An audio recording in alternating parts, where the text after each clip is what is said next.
आई तोर मौसी अकारे बड़ा उठलाली चटकार मरले ही अबे बुहाऊ बाहु घरे रही के हो तार पतो ई का कहत हो ता तिलक ना चमक देखना अरी छकना अरी आइबे ना करम या हमरा पतो कहां ले आगे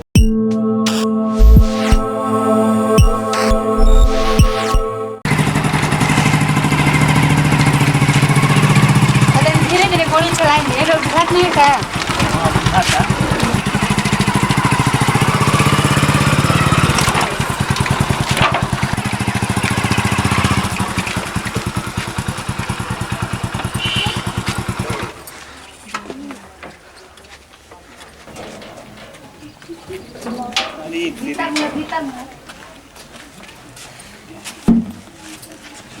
खुश रह बना रह देखो कुत्ते घर रह पापा नहीं का बाहु घरे रही के हो तार पतो ई का कहत हो ता तिलक ना चमक देखना अरी छकना अरी आइबे ना करम या हमरा पतो कहां ले आगे हम ओनिए शादी कर लेनी है हमर अब हम का करिए राम जी केने बाई जी जल्दी आई तो है देखी तो है का कह के बबुआ आइल बा केकरा के लिया के आइल बा अब उनका के बोला जरूरी बा का करी कैसे लिया जाई घरे ही का के का हो रे अब हम का करिए दादा का होए कुछ ना पापा वो सही पूछ ना पापा आई तोर मौसी अकारे बड़ा उठलाली चटकार मरले ही अबे बुहाऊ मौसी ये में तबाह रहला तू हम देने के तर छोटकी मौसी है का बोले के तनिको सहुरे ना होई के हक के दिन अरे जन ससुर तो हम का करिए कनी है कि तो तहत पतो बियाह का के लेल बता बेका मौसी ना हई पतो हो हां अरे ससुरी पतो कहां ले रे ए बुहाऊ चश्मा लगल बा तब तहरा नहीं खेलो गत के घुगतल ने भी त पतो है ये के लइका के मौसी हिया हमरे रे कि उ आई लोग गौगा बत घुगतानी के चलल होई तोरा का हम पढ़े के विदा कइले रहे कहीं शादी करे के विदा कइले रही ज्यादा हमें कैसे प्यार करत रहे हम शादी कर लेने में बुराई का बा प्यार करत रही हां माने तहर लइकी ना मिलल हिया है बुहाठ लइकी ले बियाह करे गोला हवा ई लड़की खराब बिया खराब नहीं के देखो तो बुझाता का बाल बचवा हाथ तक के मोटा बियाह हाथी लेखा हम हमर रखे के बनो कोई के सहायता कर दल जरा ठीक बा गरीब घर के माई बाबू नहीं खाना ससुर भर गांव के तू ठिका ले रहवा का हैं जितना गरीब लइकी लोग किया सनु कुली के लिए ले हम लामत बटोर के अपने घरे अब देख तरे हमर दोसरे बुझाता खेला भइल बा ई सब का हो कोने ऐसा ने हमें लइका के कदम में लिखात रहू काज ने कौना के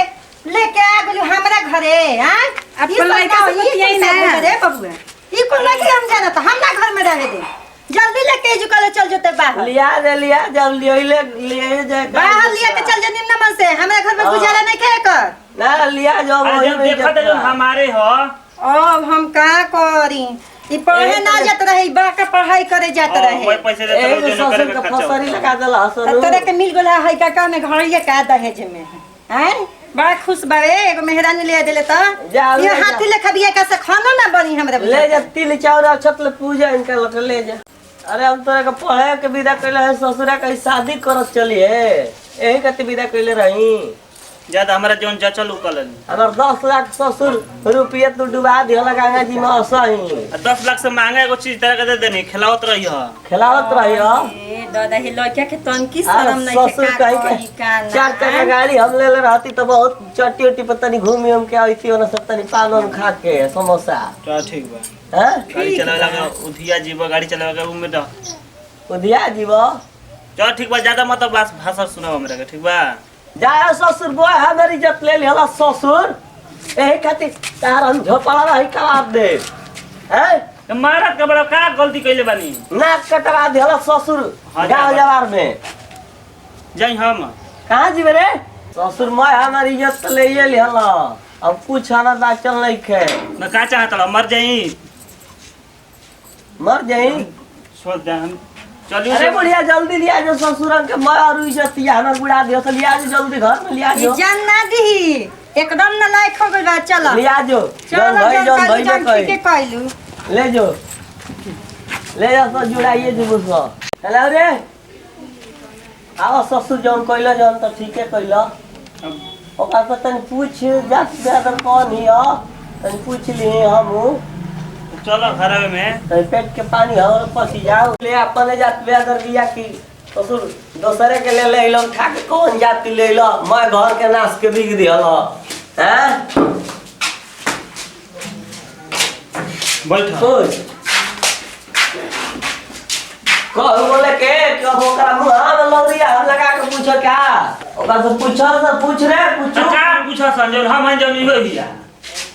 पूछ पहले रहा था कबे से ससुर ओकरा मुंह मारले हवा काट तू हां हम और मत है बोल आप का पूछे के बा जान हो गए तन हो गए समझा गई अब का पूछे के बा अब तो सजा के लगा खदराई जब लइके राजी वाला के राजी भी आया अब में का फैसला करे के बा कोई के काम नहीं के सब जाए जा अपना अपना घरे मुझ गई तोरे चाल है हां लाल तो है नहीं के बोल का सामने वह सब पहले है ससुर तारे के वह सिखैले पढ़ाइले बिया हां चल लड़ मत चल खाना वाला दे लो कि नहीं करे यही से कहा जाए के बोले के फायदा ना करे के चाहिए कहानी के बुढ़िया के 2-3 गो फायदा कर ले तो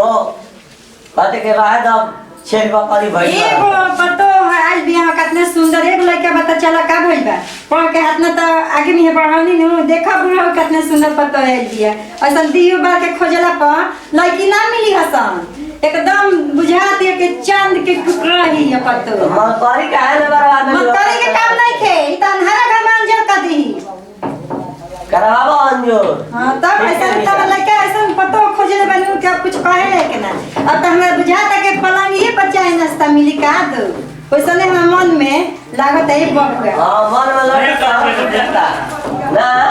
अरे जा ना खा लो मन दिया हमार ले लिया कहे के नहीं थे अब पतो में कोनो कमी होमी बाना तो हमरा खुशे बा मां में देख के बियाह करिया लड़का खुश रही त हम के नहीं के होखा तारे गुलाब जामुन कल से खियाई चल यही ना